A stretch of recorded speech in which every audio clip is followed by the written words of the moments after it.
Notre premier invité du jour, Jean-François Faure, président fondateur de Aucoffre.com, une plateforme d'achat et de vente d'or et de métaux précieux. Bonjour Jean-François. Bonjour.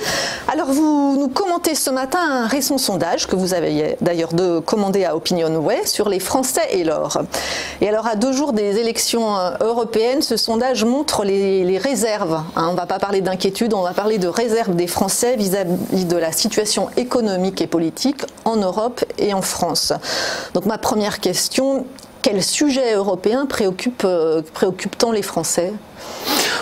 Déjà, ce qu'il faut signaler par rapport à ce sondage, c'est que l'état de grâce de 2017 est terminé. Donc ça, c'est quand même déjà le premier point. Et ensuite, ce qui inquiète les Français, et notamment vis-à-vis de l'Europe, c'est en fait son économie au sens large. Et c'est la posture de l'Europe, c'est sa situation en fait par rapport à l'international. Donc ça affecte les Français. Et à 65%, ils ont en fait une inquiétude vis-à-vis de cette situation et de la position de l'Europe par rapport à cette économie. Voilà. Donc c'est ça déjà spécifiquement à la veille un petit peu des élections, les inquiétudes qu'ils peuvent avoir. Le sujet du Brexit est sans doute aussi... Oui, alors le sujet du Brexit en fait est un sous-jacent. Le Brexit en lui-même n'inquiète pas plus les Français que ça. C'est plutôt aux alentours de 50% d'inquiétude spécifiquement liée au Brexit. Mais en fait, c'est un peu un socle sur une inquiétude beaucoup plus générale et qui se traduit par ce 65% d'opinion un petit peu réservée sur l'état de l'Europe et de la zone euro. Retour à la France maintenant. Qu'est-ce qui inquiète tant les Français? C'est quoi? C'est la crise des Gilets jaunes? C'est la situation d'endettement de la France? Alors, la situation économique des Français aujourd'hui donc les inquiète à 83%. Donc la situation économique de la France est une véritable inquiétude. Ah oui, 83%, c'est énorme. Tout à fait, c'est énorme. 78% considèrent que la situation de la France s'aggrave. Donc pareil, situation économique, situation financière. Un tiers et seulement un tiers ont confiance dans la politique économique française. Donc là, il y a eu une baisse assez prononcée depuis 2017. 2 tiers considèrent même directement que leur pouvoir d'achat est en baisse ou va baisser. Donc là, on est plutôt sur une forme de marasme. Donc après, sur des éléments beaucoup plus ciblés, l'endettement de la France fait partie des inquiétudes majeures, puisqu'à 80%, c'est vraiment le top 1 sur le coup. Le déficit budgétaire? Alors le déficit vient en deuxième, mais quasiment sur le même niveau, il est à 79%. C'est-à-dire que le déficit budgétaire représente pratiquement 100% du PIB français, c'est quand même très important. C'est effectivement énorme. Alors après, je ne suis pas certain que le français voit nécessairement la différence entre endettement et déficit budgétaire, mais en fait, dans sa sagesse populaire, il sait qu'il y a quelque chose de plutôt néfaste qui est en train de se mettre en œuvre, et ça, ils l'ont bien ressenti. Ensuite, il crée une hausse de la fiscalité, 76%, donc ça, c'est évidemment, ça touche directement peut-être le bas-de-laine du français, et les précédentes politiques qui ont été mises en œuvre, les avancées, les reculs, n'ont pas visiblement œuvré dans le bon sens vis-à-vis de ça. C'est-à-dire que là, c'est concernant leur situation individuelle, que là, il y a une vraie crainte sur le pouvoir d'achat, sur une fiscalité trop lourde? Alors, oui, alors la situation individuelle, on pourra peut-être y revenir un peu plus tard, parce qu'après, on peut parler de l'appréhension par rapport au chômage, par rapport à la capacité individuelle d'épargne, et là, les choses ont évidemment changé, mais tout ça est encore quand même tenu par des inquiétudes sur un contexte donc toujours à la fois macro et micro, et là on a par exemple la montée de l'extrémisme qui se positionne à plus de 70%, donc ça c'est un vrai sujet. À côté de ça, quand on regarde les sondages sur les élections européennes, on voit que ça fait pas si peur que ça.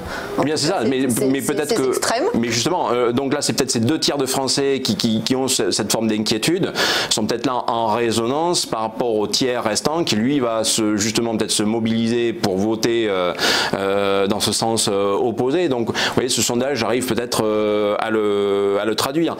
Après, les Français qui visiblement suivent l'actualité sont tout aussi négatifs sur ce qui se passe par rapport à la politique de Trump, puisque 70% ont une appréhension négative de ce que la politique de Trump peut apporter, et après dans une moindre mesure les politiques chinoises, les politiques russes sont une forme d'inquiétude. Donc au final, quelque chose de plutôt franco-français, donc la suite de l'événement des Gilets jaunes est une source d'inquiétude pour 63% des Français. Donc on est finalement, vous voyez, les Gilets jaunes inquiètent moins que Trump. Et alors, vous l'avez évoqué tout à l'heure, est-ce que alors, leur pouvoir d'achat, ils ont baisse finalement, en tout cas ils ont ce sentiment? Et clairement. Clairement, là sur le coup, les Français considèrent à plus de 70% que leur pouvoir d'achat baisse ou est mis en péril, alors qu'on a quand même 8 Français sur 10 qui épargnent. Donc vous en avez que 11% qui considèrent que leur épargne continue d'évoluer et va pouvoir évoluer. En 2015, il y avait une étude qui avait été réalisée et la France se classait 6e quand même au classement des pays qui épargnent le plus au monde. Donc c'est un véritable sujet. Et là aujourd'hui, les Français pensent que c'est mis en péril ou que ça peut être un problème. Ils ont le sentiment que leur épargne baisse ? Que leur épargne baisse, et ça c'est quelque chose de largement majoritaire, ou qu'elle va baisser ou être affectée dans le futur. Alors, dans ce contexte, quelles sont les préférences des Français en matière d'épargne? On se réfugie sur les valeurs sûres, c'est quoi le palmarès? Oui, alors en dehors du livret A, et ça c'est un sujet sur lequel on reviendra peut-être dans quelques semaines, qui toujours caracole un petit peu en tête, l'immobilier, lui, donc est très très bien positionné, à 60% d'opinion positive dans ce qui doit constituer une épargne. L'assurance vie à 50% a plutôt bien joué, donc c'est une part qui est en hausse. La grosse surprise en fait, c'est l'argent en compte à 48%, et là finalement on a quelque chose qui vient d'assez loin. Ça veut dire qu'aujourd'hui les Français sont prêts à avoir de l'argent sur un compte qui dort, et quand on connaît en fait l'inflation en France et le fait que nos comptes ne sont pas ou peu rémunérés, donc les Français quelque part indirectement, je ne sais pas s'ils le savent, mais sont donc prêts à payer pour avoir de l'argent en fait qui est à disposition, mais qui quelque part perd de la valeur. C'est-à-dire que l'argent sur un compte ne suit pas le cours de l'inflation. Donc petit à petit, d'année en année, vous perdez de la valeur de votre épargne en laissant de l'argent sur un compte.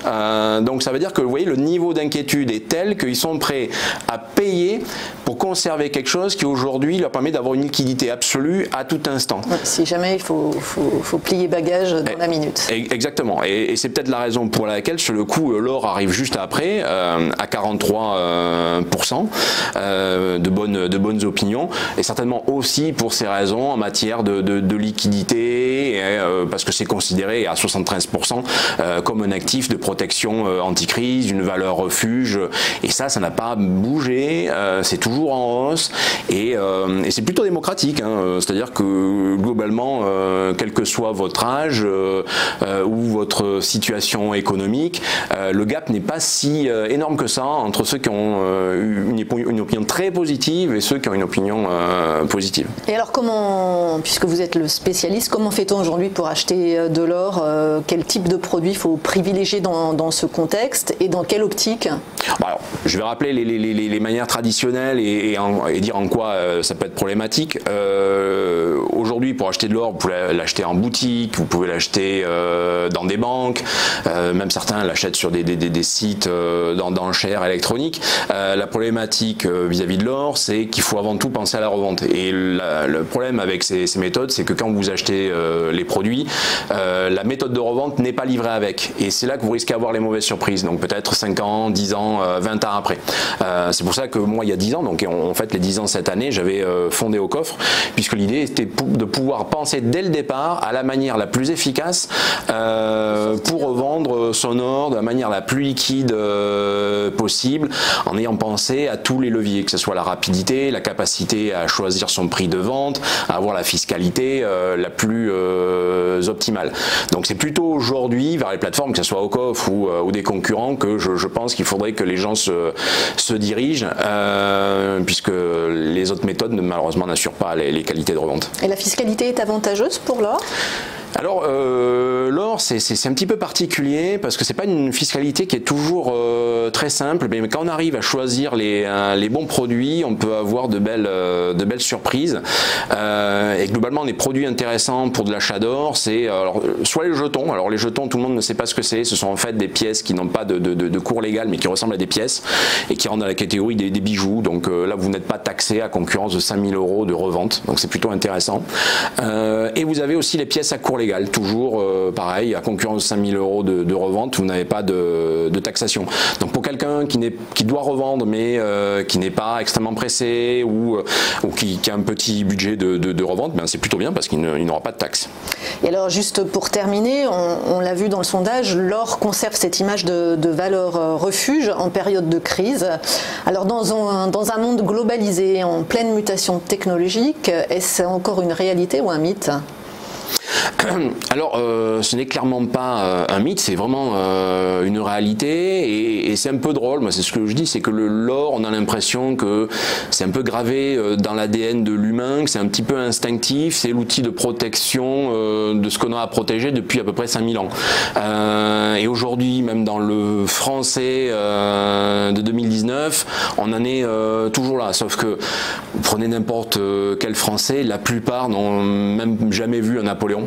Souvent pour eux une pièce d'or ça ressemble aux grosses pièces qu'on voit dans la Folie des Grandeurs, mais en fait c'est même pas ça du tout, et encore moins des lingots. Donc vous voyez, l'or a une place qui est très privilégiée, qui est quasiment à couteau tiré avec les épargnes beaucoup plus classiques, et pour autant si on compare l'or avec l'assurance vie, on a 10 à 15 fois moins d'épargne des Français sur l'or par rapport à l'assurance vie, et pourtant c'est quasiment au même niveau. Donc vous voyez, on est sur alors peut-être sur une logique peut-être de fantasme ou de projection positive. Bon, pour autant, là encore, la sagesse du français est peut-être dans le vrai. En 2008, ceux qui avaient de l'or ont pu le revendre et se protéger des effets de la crise. 2011, qui a failli être largement pire pour les Européens, c'était pareil. Je passe les détails sur 2015, 2016 et tous les événements qu'il y a pu y avoir, le Brexit, la crise grecque en 2015, etc. Et l'or avait trouvé sa place.